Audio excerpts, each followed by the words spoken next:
تاریخ مکہ کے اندر یہ الفاظ موجود ہیں، اور سیرت کی جتنی بھی کتابیں ہیں، چاہے ضیاء النبی اٹھا کر دیکھیں اس کے اندر اور بقیہ کتب کے اندر یہ باتیں موجود ہیں کہ حضور کی ولادت سے پہلے قحط سالی تھی۔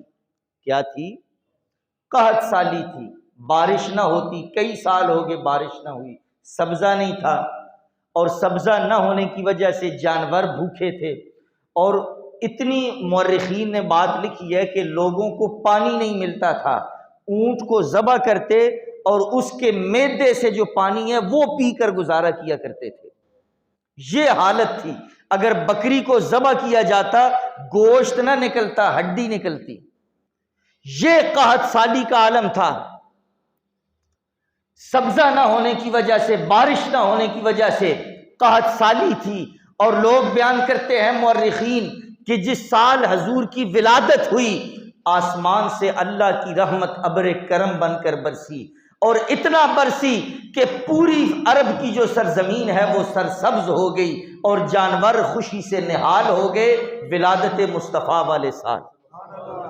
اور مورخین کہتے ہیں کہ ہم اس سال کو عام الفرحت والسرور کہتے ہیں، یعنی خوشی اور مسرت کا سال، جس سال حضور علیہ الصلوۃ والسلام اس کائنات کے اندر جلوہ گر ہوئے تھے۔ اس کو ربیع الاول کہا جاتا ہے، ربیع بہار کو کہتے ہیں، پہلی بہار۔ تو حضور علیہ الصلوۃ والسلام کے آنے سے زمین کے اوپر سبزہ آ گیا، اور زمین جو قحط سالی کا شکار تھی اس پر حضور کا وجود رحمت بنا، اور رحمت بن کر فضا جو ہے وہ قحط سالی سے دور ہو گئی، زمین قحط سالی سے دور ہو گئی۔ اب اس کا دوسرا رخ دیکھیے، حضور کی ذات کس طرح رحمت بن کر آئی، نہ صرف ظاہری طور پر بلکہ باطنی طور پر بھی حضور علیہ الصلوۃ والسلام کی ذات رحمت بن کر آئی۔ لوگ کہتے ہیں کہ میلاد مناتے ہیں، یہ بریلوی میلاد مناتے ہیں، تو عزیزان گرامی قدر، میلاد والے نبی سے پہلے آپ دیکھیں کہ رشتوں کا تقدس کتنا تھا، ماؤں کی کیا عزت تھی، بیٹیوں کی کیا عزت تھی، خواتین کو پاؤں کی جوتی سمجھا جاتا تھا۔ میلاد اس ماں کو منانا چاہیے جس کی منڈیوں میں بولی لگا کرتی تھی، اس کو اٹھا کر عزت کی مسند پر کس نے فائز کیا؟ رحمت للعالمین نبی نے۔ وہ بیٹی جس کو زمین کے اندر زندہ دفن کر دیا جاتا تھا، اس کو عزت، آج میری بھی بیٹی ہے، آپ کی بھی بیٹیاں ہوں گی، ہم یہ کہتے ہیں ہماری بیٹی ہماری آنکھوں کی ٹھنڈک ہے، یہ کہنا آج بڑا آسان ہے، لیکن اس دور میں جب بیٹی کا باپ ہونا باعث شرم سمجھا جاتا تھا، جب بیٹیوں کو زندہ دفن کر دیا جاتا تھا، اس دور میں میرے مصطفیٰ نے فرمایا فاطمہ تو بضعۃ منی، فاطمہ میرے جگر کا ٹکڑا ہے۔ تو رشتوں کا تقدس کس نے دیا؟ اس رحمت للعالمین نبی نے، جس باپ کو دھکے دے کر گھر سے باہر نکال کر نحوست کی علامت سمجھا جاتا تھا، اس کو اس کے مقام سے آشنا کرنے والی ذات میلاد النبی صلی اللہ علیہ وآلہ وسلم والی ذات ہے۔ عزیزان گرامی قدر، حضور نے عورت کو ماں، بہن، بیٹی اور بیوی کے روپ میں عزت کی مسند عطا فرمائی، اور حضور کی ذات کتنی رحمت تھی۔ آپ نے فرمایا میں تمام لوگوں کی طرف رسول بن کر آیا ہوں، اور میری رحمت کا حصہ کائنات کے ہر فرد کو مل رہا ہے۔ ارے وہ جو کافر تھا، جس کا ایمان سے دور کا تعلق نہ تھا، اور اس نے صرف اپنا بھتیجا سمجھ کر حضور کی آمد پر اطلاع دینے پر اپنی لونڈی سویبہ یا صوبیہ کو آزاد کیا تھا اپنی انگلی کے اشارے سے، تو بعد میں اس کے بھائی نے خواب کے اندر اس سے پوچھا کہ بتاؤ رب نے تیرے ساتھ کیا معاملہ کیا؟ کہا مجھ پر صبح شام آگ پیش کی جاتی ہے، لیکن جب سوموار کا دن آتا ہے تو جن دو انگلیوں سے میں نے بھتیجا سمجھ کر اپنے محمد بیٹا جو تھا اس کی خوشی میں اپنی لونڈی کو آزاد کیا تھا، تو ان دو انگلیوں سے ایسی چیز نکلتی ہے جسے میں پیتا ہوں تو میری ساری تکلیف دور ہو جاتی ہے۔ نعرہ تکبیر، نعرہ رسالت، سرکار کی آمد، جشن عید میلاد النبی۔ اگر کوئی بھتیجا سمجھ کر، اور کافر بھی وہ جس کی مذمت میں قرآن کی پوری سورت نازل ہوئی ہے، تبت یدا ابی لہب وتب، اگر صرف بھتیجا سمجھ کر وہ مصطفیٰ کے میلاد کی خوشی مناتا ہے تو وہ بھی محروم، حالانکہ کافر کا کوئی بھی عمل اسے مرنے کے بعد فائدہ نہیں دے گا۔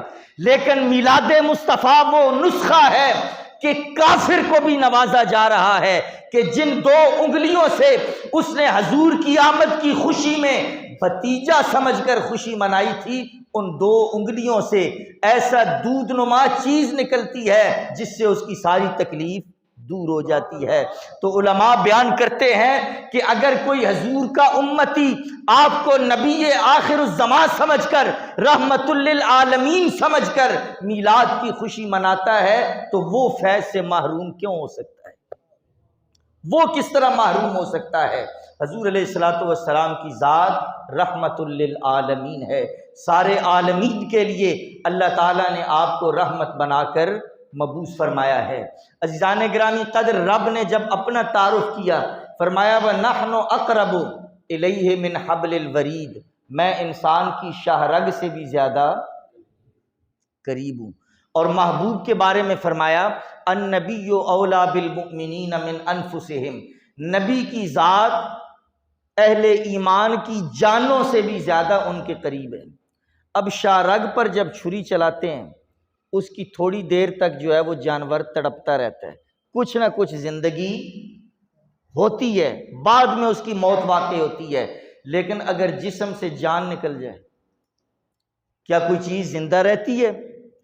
تو اللہ رب العالمین نے فرمایا کہ میں شاہ رگ سے بھی زیادہ قریب ہوں، جس کے بعد کچھ نہ کچھ زندگی ہوتی ہے، لیکن میرا محبوب صرف جان نہیں، جانوں سے بھی زیادہ قریب ہے۔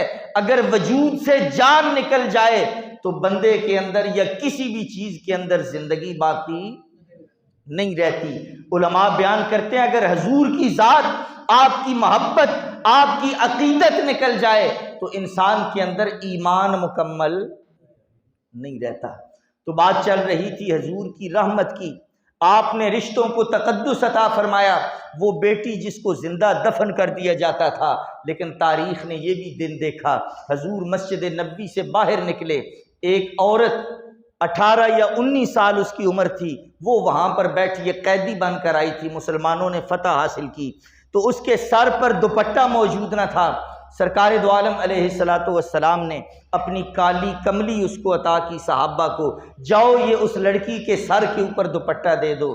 صحابہ نے کہا یا رسول اللہ صلی اللہ علیہ وسلم، یہ تو ایک کافر کی لڑکی ہے، آپ کی اس رحمت للعالمین والی چادر کے لیے ہماری مائیں ترس گئیں، ہماری بہنیں ترس گئیں، ہماری بیٹیاں ترس گئیں، یہ تو کافر کی بیٹی ہے جسے نوازا جا رہا ہے۔ سرکار نے فرمایا میں دنیا میں یہی بتانے آیا ہوں کہ بیٹی بیٹی ہوتی ہے خواہ کافر کی کیوں نہ ہو۔ یہ حضور کا انداز رحمت تھا۔ آپ نے فرمایا کہ اے بیٹی بتا تیری کوئی تمنا ہو میں رحمت للعالمین ہوں، پوری کر دوں گا۔ اس لڑکی نے کہا مجھے میرے ماں باپ کے گھر پہنچایا جائے۔ سرکار نے بھرے مجمع میں نگاہ دوڑائی، 2 نوجوان صحابہ کھڑے ہو گئے، انہوں نے کہا اے اللہ کے رسول ہم اپنی اس بہن کو اس کے گھر میں پہنچاتے ہیں۔ تو وہ نوجوان چل پڑے، وہ لڑکی آگے آگے جا رہی ہے، چونکہ اسے راستے کا علم تھا، وہ 2 نوجوان صحابہ محافظ بن کے اس کے پیچھے پیچھے جا رہے ہیں۔ اچانک ہوا کا جھونکا آیا، ان نوجوانوں نے کہا بہن تو پیچھے چل ہم آگے چلتے ہیں۔ کہا کیوں؟ کہا کہ حضور نے ہمیں تیری عزت کا محافظ بنا کر بھیجا ہے، ہم نہیں چاہتے کہ ہوا بھی اس پہرے شرم و حیا کے اندر داخل کرے، تو اے بہن تو پیچھے چل ہم آگے چلتے ہیں۔ جب وہ لڑکی حضور کی رحمت والے انداز سے متاثر ہو کر وہاں پر اپنے قبیلے میں پہنچی، لوگوں نے گھیر لیا، کسی نے کہا معاذ اللہ محمد ساحر ہیں، کسی نے کہا مجنوں ہے، جس کی جو زبان میں تھا اس نے وہ کہا۔ کیف وجدت محمدن، اے لڑکی تو وہاں سے ہو کر آئی ہے، بتا تو نے محمد کو کیسا پایا؟ تو وہ لڑکی کہنے لگی اگر نجات چاہتے ہو تو دامن رحمت للعالمین سے وابستہ ہو جاؤ، نجات پا جاؤ گے۔ قبیلے والوں نے کہا کہ اس پر جادو اثر کر گیا ہے، کہا ہاشا وکلا، مجھ پر جادو نے اثر نہیں کیا، بلکہ میری عزت میری ماں کے صحن میں اتنی محفوظ نہیں جتنی محمد کے جوانوں میں محفوظ ہے۔ ایک وہ جوانیاں تھیں، اور آج ہم نے جوانی کا کنسپٹ ہی تبدیل کر دیا ہے۔ میلاد مصطفیٰ کے نام پر اگر پہاڑیاں یا اس طرح کی چیزیں بنائی جاتی ہیں، اس میں نیت کیا کار فرما ہوتی ہے؟ یا عورتیں آئیں گی، نوجوان آئیں گے، وہاں پر تاکہ جھانکی ہوگی وغیرہ وغیرہ، خدا را ان چیزوں سے باہر نکل آئیں۔ امام شافعی رحمۃ اللہ تعالیٰ علیہ، یہاں پر ضمناً ایک بات آ گئی، میں آج رحمت للعالمین نبی کے ایک صفت حیا کا تذکرہ جو ہے وہ یہاں پر کروں گا 2-3 منٹ کے اندر۔ صحابہ بیان کرتے ہیں کہ حضور علیہ الصلوۃ والسلام کنواری لڑکی سے بھی زیادہ حیا کرتے تھے اپنی جوانی کے اندر۔ کنواری لڑکی سے بھی زیادہ حضور علیہ الصلوۃ والسلام حیادار تھے۔ میں اور آپ اپنے گریبان میں جھانک کر دیکھیں کہ میں نے اور آپ نے جس نبی کا کلمہ پڑھا ہے، کیا ہماری نگاہوں میں حیا ہے؟ بتائیے۔ اگر 12 روزہ محافل، جگہ جگہ محافل، اور اگر ہماری نگاہوں میں حیا ہی نہیں پیدا ہوا، پھر ہمیں سوچنا چاہیے کہ ہمارے اندر کتنی تبدیلی کی ضرورت ہے۔ امام شافعی رحمۃ اللہ تعالی علیہ ایک حدیث لے کر آئے، وہ کہتے ہیں کہ سرکار دو عالم علیہ الصلوۃ والسلام نے فرمایا کہ زنا ایک قرض ہے اور تمہارے خاندان سے وصول کیا جائے گا۔ آپ کو سمجھ آئی اس حدیث کی؟ یہ ایک قرض ہے، تمہارے خاندان سے وصول کیا جائے گا۔ اگر تم کسی کی طرف غلط نگاہ اٹھاؤ گے، تمہارے گھر کی طرف غلط نگاہ اٹھائی جائے گی۔ اگر تم کسی کی عزت کو پامال کرو گے، تمہاری عزت کو پامال کیا جائے گا۔ یہ کائنات کے سب سے سچے انسان نے یہ بات کہی ہے۔ ایک بادشاہ تھا، اس نے اپنی بیٹی کو کہا کہ بیٹی جاؤ آج بازار کا راؤنڈ لگا کر آؤ۔ وہ لڑکی گئی، بازار کا راؤنڈ لگا کر آئی۔ باپ نے پوچھا کہ ہاں بتاؤ کیا معاملہ ہوا؟ کہا کہ میں جہاں سے بھی گزرتی تھی لوگ مجھے دیکھ کر اپنی آنکھیں جھکا لیتے تھے۔ بادشاہ نے کہا ایسا کیوں نہ ہو، آج تک تیرے باپ نے کسی غیر محرم کی طرف نگاہ اٹھا کر دیکھا ہی نہیں ہے۔ تو اگر آپ کی نگاہوں سے باقیوں کی حفاظت ہے تو سمجھیں کہ آپ کا گھر بھی محفوظ ہے۔ یہ حضور کا فرمان ہے۔